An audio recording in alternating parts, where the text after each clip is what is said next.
Everyone. आज का आपका टॉपिक है डीएसएम क्लासिफिकेशन। हम दो तरह के क्लासिफिकेशन पढ़ेंगे, एक डीएसएम है और एक आईसीडी है। दोनों ही क्या है, जो भी अपन ने पैथोलॉजी के अंदर जो भी अपन ने डिजीज पढ़ी है उनके डायग्नोसिस कैसे करते हैं, उनके डिजीज का जो भी पैरामीटर्स हैं वो क्या हैं, उनको एक कमेटी ने कोड किया। तो उस तरीके से फिजिकल और मेंटल दोनों डिजीज के लिए कुछ क्लासिफिकेशन किए गए जिनको हम रीड करेंगे। सबसे पहले हम बात कर रहे हैं डीएसएम क्लासिफिकेशन की। तो ये जो क्वेश्चन है आपके एग्जाम में 5 नंबर में पूछा जा सकता है और 2 नंबर में इनकी फुल फॉर्म भी पूछी जा सकती है, चाहे वो डीएसएम हो या आईसीडी हो। इनकी फुल फॉर्म भी आपसे 2 मार्क्स के अंदर पूछी जा सकती है। तो सबसे पहले आपको डीएसएम की फुल फॉर्म पता होना चाहिए। डीएसएम की फुल फॉर्म है क्या?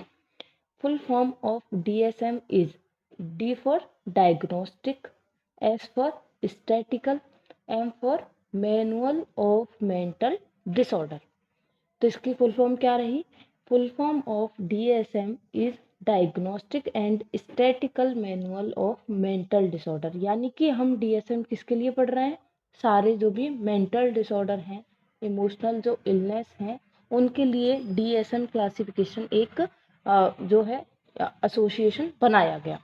ओके, तो आपको डीएसएम की फुल फॉर्म आनी चाहिए। D for diagnostic, S for statistical, manual of mental disorder.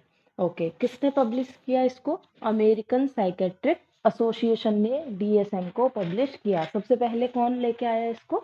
American psychiatric association. ठीक है, फिर उसके बाद है, अब डीएसएम में हम पढ़ेंगे क्या? डीएसएम एक्चुअली है क्या, कौन इसको यूज करता है, किस तरीके से इसका यूज है हमारी पैथोलॉजी के अंदर, या क्लिनिकली इसका क्या यूज है। हम वन बाई वन उसको देखते हैं। DSM is a standard nomenclature of emotional illness. ठीक है, ये आपको समझ में आना चाहिए क्योंकि ये क्या है, मेंटल डिसऑर्डर के लिए बनाया गया।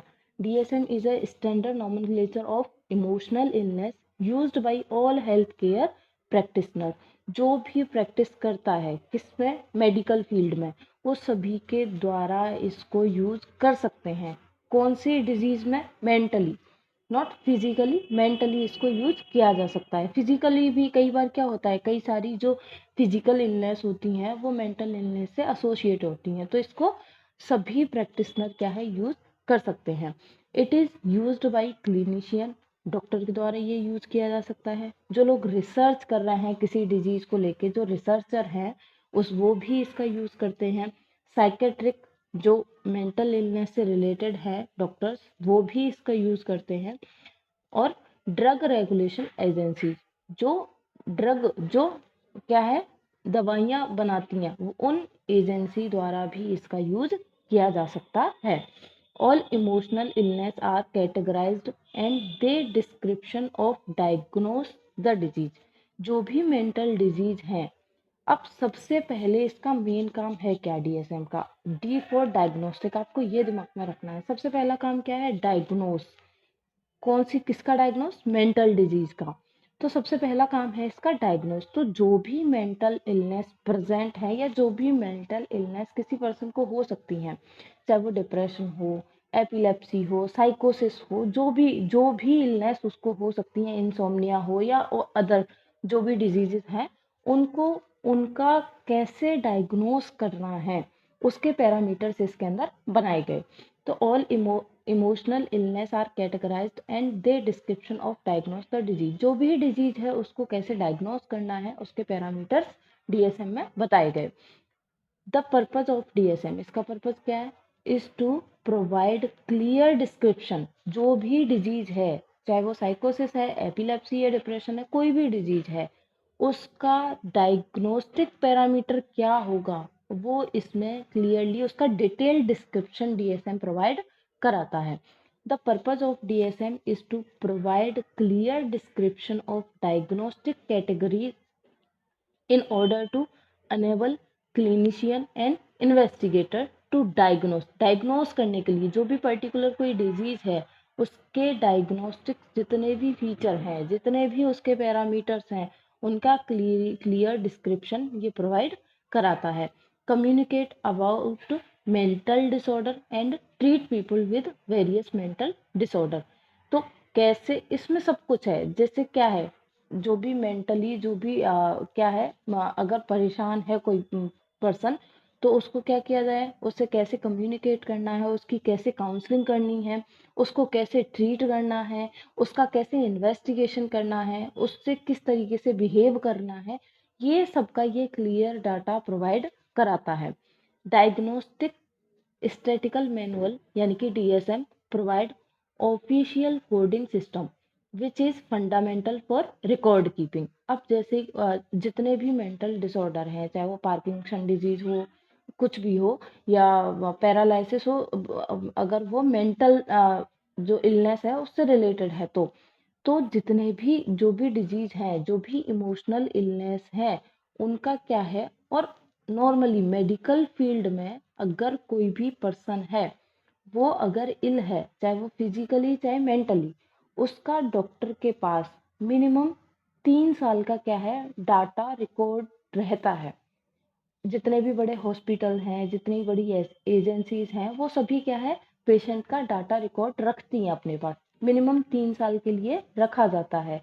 इन केस अगर कोई इमरजेंसी आए, कोई पुलिस केस आए, या अदर कोई भी चीज हो उसके हेल्थ से रिलेटेड, तो उसके लिए उसका जो है रिकॉर्ड है वो रखा जाता है। तो डीएसएम भी क्या करता है, डीएसएम ने क्या करा, डीएसएम ने ऑफिशियल कोडिंग सिस्टम प्रोवाइड किया। किस तरीके से, कि उनका हमें डायग्नोस कैसे करना है, उनको ट्रीट कैसे करना है, उसके वन बाई वन उन्होंने पैरामीटर्स दिए।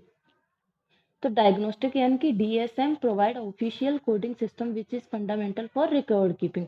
रिकॉर्ड रखा जाएगा, उसके लिए इन्होंने क्या है, कोडिंग सिस्टम बनाया, क्योंकि हर पर्सन को जो भी इलनेस है, मेंटल अगर इलनेस है, उसका रिकॉर्ड रखा जाएगा। उसके लिए इन्होंने कोडिंग सिस्टम डीएसएम ने प्रोवाइड कराया, किसको, जो भी डीएसएम को फॉलो करती हैं उन एजेंसीज को।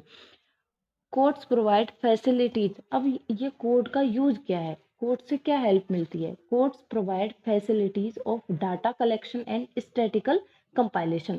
तो जो भी इलनेस, यानी कि जैसे हम डिप्रेशन के बारे में बात कर रहे हैं, तो डिप्रेशन की इटियोलॉजी क्या है, उसके सिम्टम क्या रहेंगे, और उसमें क्या है, हमें इन्वेस्टिगेशन क्या करना है, पर्सन से टॉक कैसे करनी है, उसको ट्रीट कैसे करना है, उसको बिहेव कैसे करना है, ऐसे पर्टिकुलर किसी भी डिजीज की डिटेल डाटा, उसका इटियोलॉजी से लेके, उसका डेफिनेशन से लेके, उसके ट्रीटमेंट तक, और पेशेंट से बिहेवियर तक, उसको ट्रीट करने तक का सभी डाटा है, कोडिंग फॉर्म में डीएसएम प्रोवाइड कराता है। Codes are also often required to report diagnostic data to interested third parties including government agencies and WHO. अब डब्ल्यूएचओ को भी, या जो भी रिसर्चर हैं, वो अगर किसी एक डिजीज पर रिसर्च कर रहे हैं, या जो भी गवर्नमेंट एजेंसीज हैं, जहाँ पर्टिकुलर, जहाँ जो है जो मेंटल हॉस्पिटल बनाए गए हैं, जहाँ मेंटली जो इल हैं उन लोगों को रखा जाता है, उनको अगर उस पर्सन से रिलेटेड वो डाटा चाहिए, तो डीएसएम वो डाटा उन्हें प्रोवाइड कराएगा। उस इलनेस से रिलेटेड अगर वो डाटा उन एजेंसी को या डब्ल्यूएचओ को चाहिए, तो वो उन्हें प्रोवाइड कराता है। तो कोड्स की क्या हेल्प मिलती है किसी भी इलनेस को क्योर करने में, वो डीएसएम प्रोवाइड कराता है। उसके बाद है सेलिएंट फीचर, यानी कि मुख्य फीचर क्या है डीएसएम के, डीएसएम से क्या, डीएसएम का क्या यूज है। तो डीएसएम से डायग्नोस्टिक कोड, डीएसएम है डायग्नोस्टिक कोड हमें प्रोवाइड कराता है कोई भी डिजीज को डायग्नोस करने के लिए। तो diagnostic code is given, diagnostic code दिया जाता है, उस पर्टिकुलर डिजीज की सीवियरिटी को भी हम देख सकते हैं, कैसे, कि वो माइल्ड फॉर्म में है, मॉडरेट फॉर्म में है, या सीवियर फॉर्म में है। सीवियरिटी एंड कोर्स स्पेसियर गाइडलाइन भी ये प्रोवाइड कराता है। Majority of disorder follow guideline which is mentally belong. क्या है, कि अगर वो पर्सन है वो मेंटली इल है, तो वो अपनी माइल्ड कंडीशन में है, मॉडरेट है, या सीवियर है, उसको मेजर करने के लिए, उसको डायग्नोस करने के लिए डीएसएम ने डाटा प्रोवाइड किया है। माइल्ड में कौन आएगा, इफ एनी माइल्ड सिम्टम, कोई भी मेंटली इलनेस से रिलेटेड अगर सिम्टम माइल्ड है, और माइल्ड फिजिकल इम्पेयरमेंट, इन चाहे वो फिजिकली हो, मेंटली हो, सोशियली हो या ऑक्यूपेशनल हो। अगर माइल्ड है, बहुत कम सिम्टम आ रहे हैं तो उसको माइल्ड में रखा है। मॉडरेट में किसको रखा है, जो माइल्ड और सीवियर के बीच में आएगा उसको मॉडरेट में रखा है। और सीवियर में किसको रखा है, जिसमें बहुत सारे सिम्टम एक साथ प्रेजेंट हों, जैसे many symptom that are particularly severe, जो अकेला एक सिम्टम अपने आप में ही सीवियरिटी को शो कर रहा हो।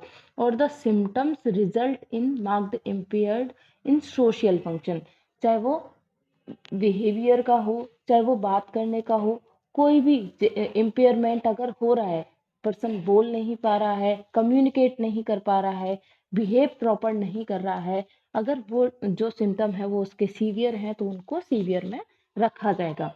फिर उसके बाद है प्रिंसिपल डायग्नोसिस। इसका प्रिंसिपल डायग्नोसिस क्या रहेगा, is the condition stabilized after study to be chief responsible for assessing the admission of individual. कोई भी इंडिविजुअल है उसके एडमिशन के लिए उसका चीफ रिस्पॉन्स क्या है, उसकी चीफ कंप्लेन क्या है, उस कंडीशन के लिए जो डाटा स्टेबलाइज किया गया, जो कंडीशन स्टेबलाइज की गई, उसी को क्या बोला है, प्रिंसिपल डायग्नोसिस।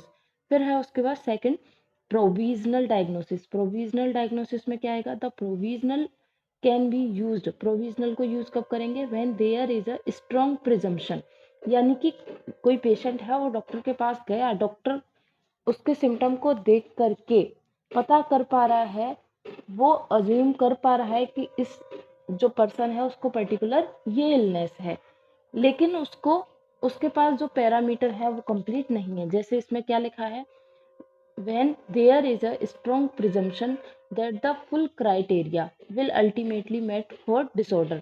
कोई भी डिसऑर्डर के लिए जो डीएसएम में जो उसके लिए डाटा दिया गया है वो उसको प्रोवाइड करा रहे हैं और वो उससे फुल मैच हो रहे हैं, बट नॉट इनफ इंफॉर्मेशन, लेकिन वो अगर इंफॉर्मेशन काफ़ी नहीं है, is available to make a firm diagnosis, तो उसको किस में रखा गया है, प्रोविजनल डायग्नोसिस के अंदर रखा गया है। यानी कि थोड़ा थोड़ा आइडिया लगा सकते हैं कि ये पेशेंट इसका है, कंफर्म नहीं कह सकते, बस आइडिया लगा रहे हैं, तो वो किसके अंदर आएगा, प्रोविजनल डायग्नोसिस के अंदर। तो आपको डीएसएम में मेन तो याद रखना है उसकी, पहले तो आपको अगर 2 मार्क्स का आपसे क्वेश्चन पूछा जाता है तो पहले तो आपको इसकी फुल फॉर्म पता होना चाहिए। फिर थोड़ा बहुत इसके अंदर जो है एम फॉर याद रखिए, मेंटल डिसऑर्डर के लिए है कि कौन कौन इसको यूज कर सकता है, क्या इसका पर्पज है, क्या ये डाटा प्रोवाइड कराता है, कोडिंग में क्या रखा गया है, माइल्ड मॉडरेट सीवियरिटी फॉर्म को कैसे क्लासीफाई किया गया है, ये आपको सब कुछ पता होना चाहिए।